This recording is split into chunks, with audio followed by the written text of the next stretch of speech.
세계가 잘 나가는 것 같다가 이슬람은 또 누구의 도전을 받느냐 하면은 저 동쪽에서 밀려오는 징기스칸 군대의 말발굽에 짓밟히는 신세가 되었어요.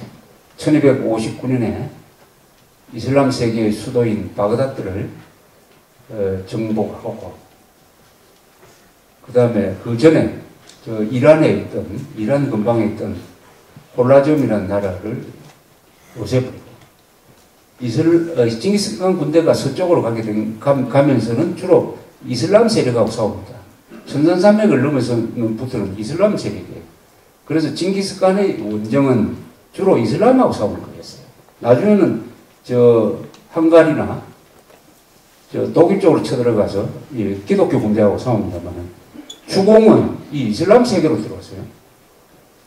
그래서 이슬람 세계가 다 망하게 됐는데 에집트에 있던 맘루크라는 투르크 군대가 이스라엘에서 1260년에 지금 이스라엘 아인 자루트라는 데서 이 몽고 군대하고 싸워가지고 이깁니다.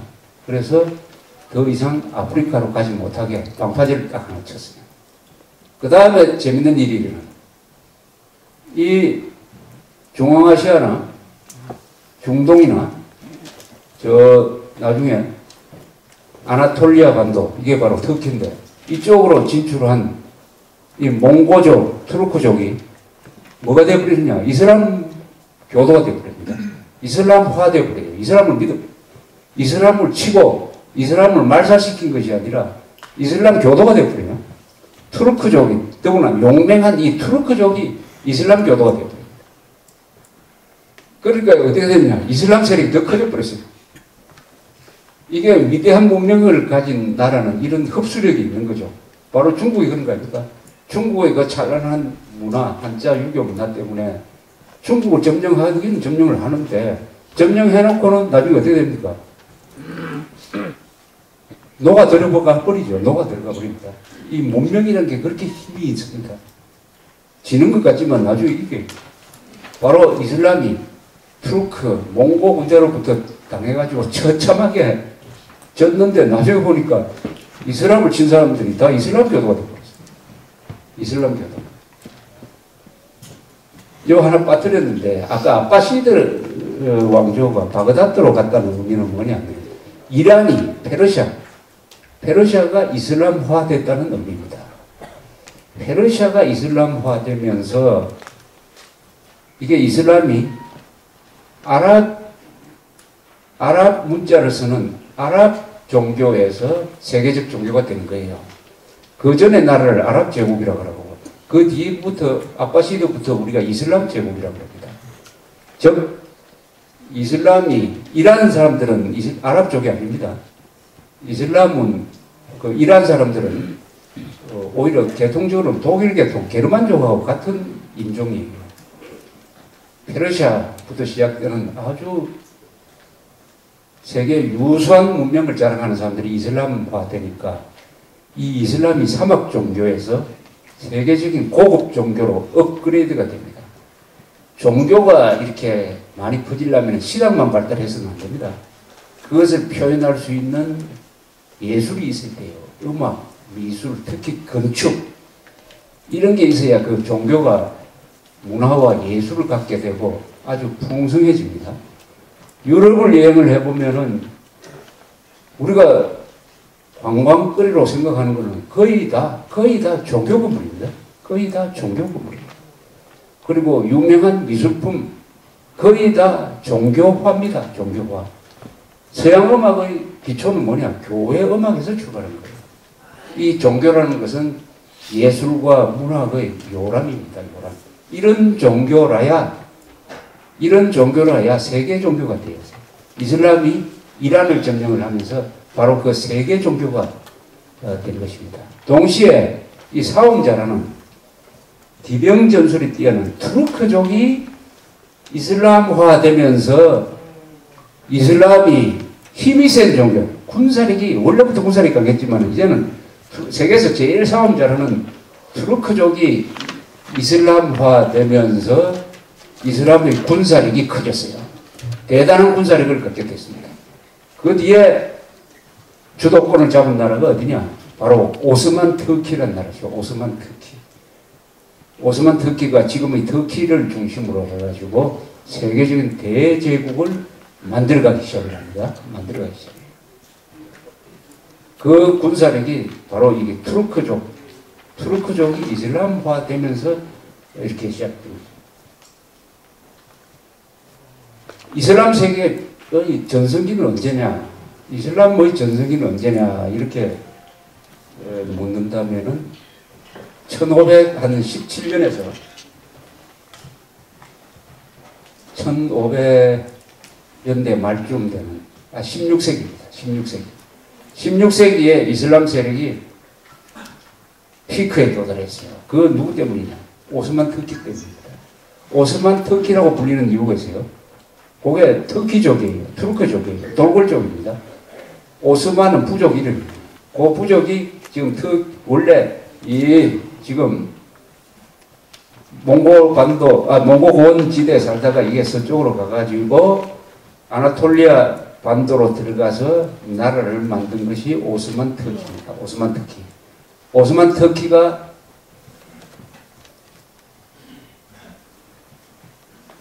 확장을 시작하죠. 그 주적은 뭐냐? 바로 비잔틴입니다. 비잔틴 제국. 동로마 제국이라고 그러죠.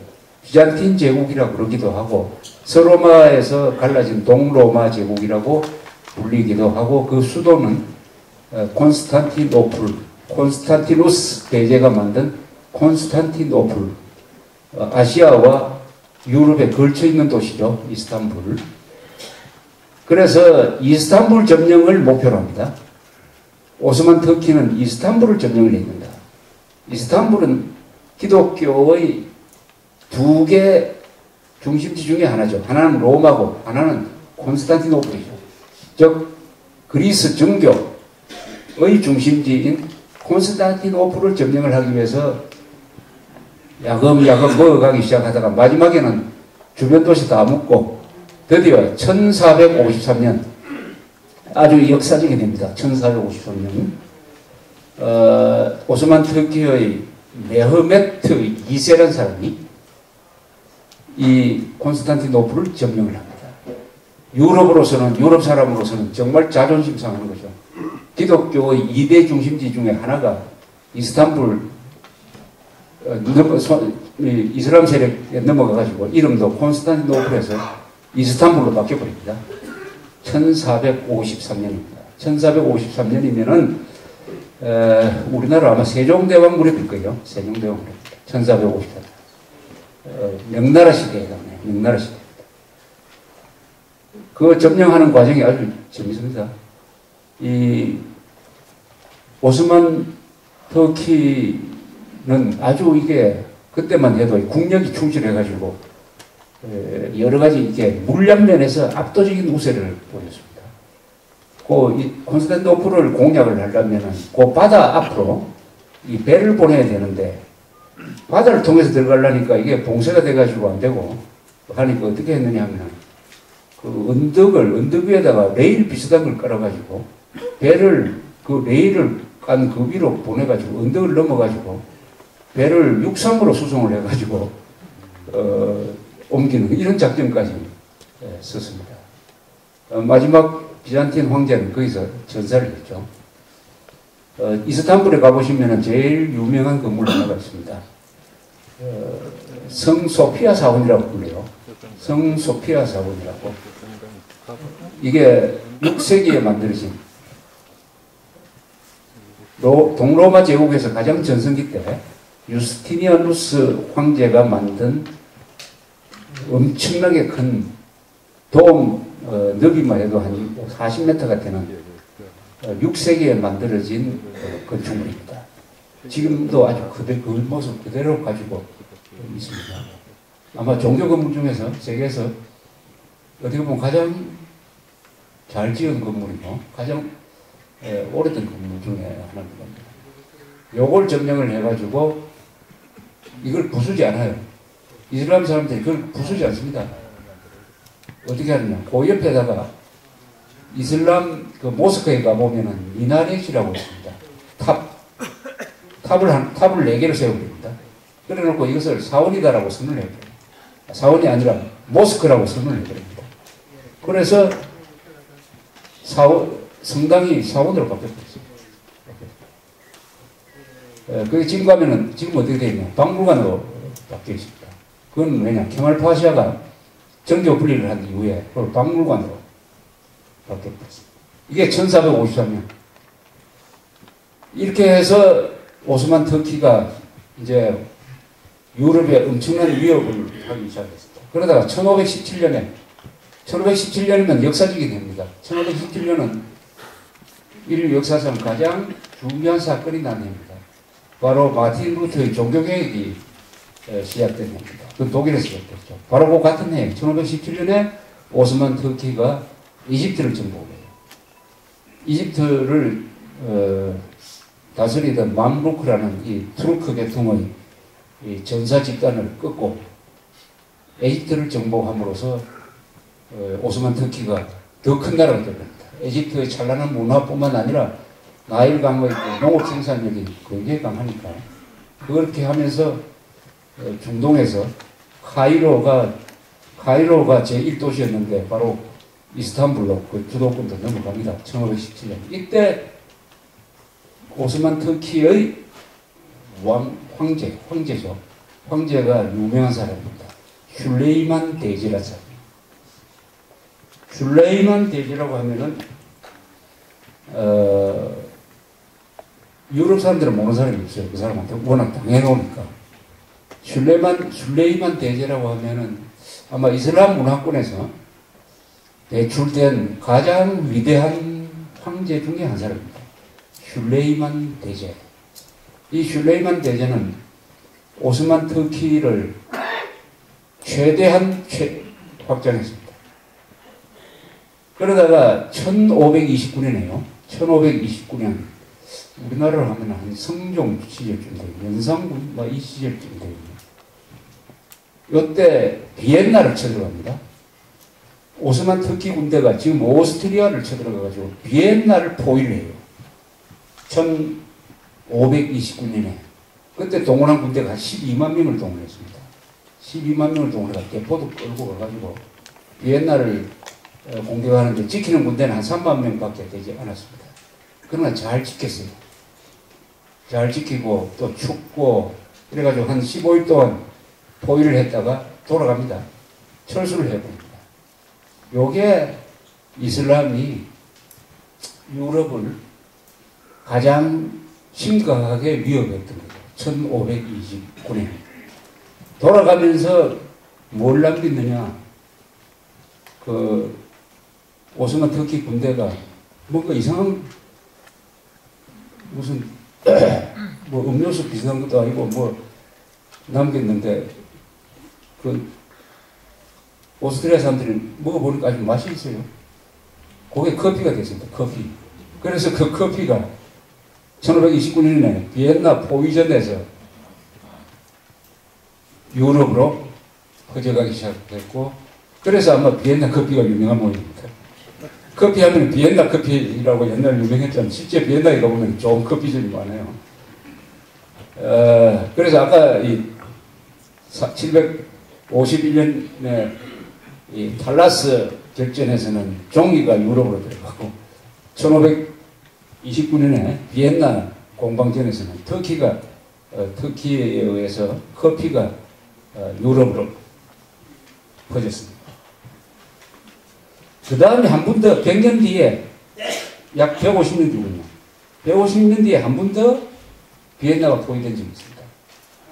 그때는 포위한 군대가 져버렸어요. 그게 1683년입니다. 1683년.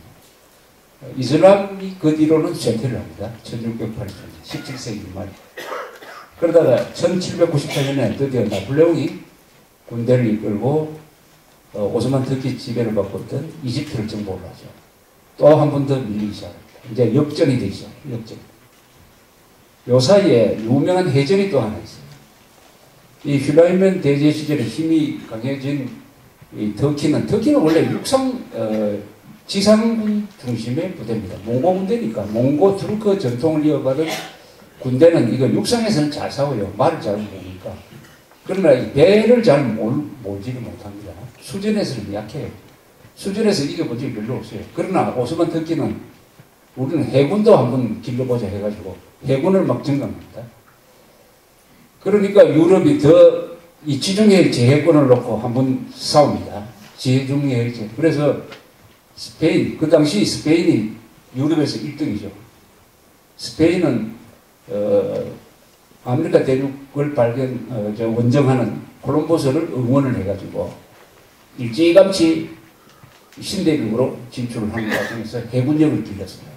그래서 1571년의 이 전투에는 이 스페인 해군이 주력이고, 그 다음 여기에 베니스의 해군이 또 강했습니다. 이 두 개 나라를 주축으로 한 기독교 연합함대, 배가 약 200척, 병력이 한 2만 한 5천 명 동원하고, 그 다음에 여기에 배가 한 250척에 병력이 한 3만 명 동원된 오스만 터키 군대가 어디서 해전을 하느냐. 이 교과서에 나오는 이름이죠. 세계 3대 해전의 하나다 뭐 이러는데, 레판토 해전. 그리스 연안에서 붙습니다. 그런데 여기서 터키 군대가 져요. 한 3만 명이 죽고 다치는 아주 대규모 해전이었습니다. 여기서 스페인과 베니스의 해군이 이겨요. 그래서 지중해의 제해권을 터키한테 빼앗기지 않게 됩니다. 여기에도 자그마한 에피소드가 하나 있습니다. 여기서 포로가 된 유명한 스페인 사람이 한 사람이 있었습니다. 이 스페인 사람이 포로가 돼가지고 저 북아프리카에 노예로 팔려갔다가 한 10년 고생하다가 스페인으로 돌아왔어요. 이 사람이 쓴 소설이 돈키호테입니다. 돈키호테. 바로 세르반테스라는 사람. 세르반테스라는 사람이 그렇게 고생을 하고 쓴 게 돈키호테입니다. 돈키호테는 어떤 시대적 배경이 있냐. 이 사람이 돌아와 보니까 그게 한 1580년, 90년 무렵이에요. 이미 스페인 안에서는 이 기사라는 직업이 별로 자랑스러운 직업이 아닌 거예요. 기사라는 직업이 상공인한테 좀 밀리고 있는 이 시대상을 배경으로 해가지고 아직도 옛날의 그 기사를 꿈꾸는 돈키호테라는 사람을 주인공으로 해가지고 허황된 짓을 하고 그 밑에 열심히 쫓아다니는 한 사람을 또 그려가지고 또 아주 희극이기도 하고 비극이기도 한 이런 돈키호테라는 소설을 썼습니다. 지난 400년 동안 서예지 문학작품 중에서 1등으로 꼽히는 소설이죠. 1등으로 꼽히는 소설입니다. 그 읽어보면 정말 재밌습니다. 그리고 여러 인생의 여러 측면을 이야기를 하고 있습니다. 번역한 것이 굉장히 두꺼워요. 우리나라 제대로 번역하면 한 1000페이지가 넘는데 정말 깊은, 그러니까 이 세르반테스처럼 10년 동안 이슬람 사람들한테 붙잡혀가지고 노예 생활을 해본 사람이니까 인생의 그 쓴맛 단맛을 그걸 또 심각하게 쓰지도 않고 아주 해학적으로 쓰지 않았는가 이렇게 생각합니다.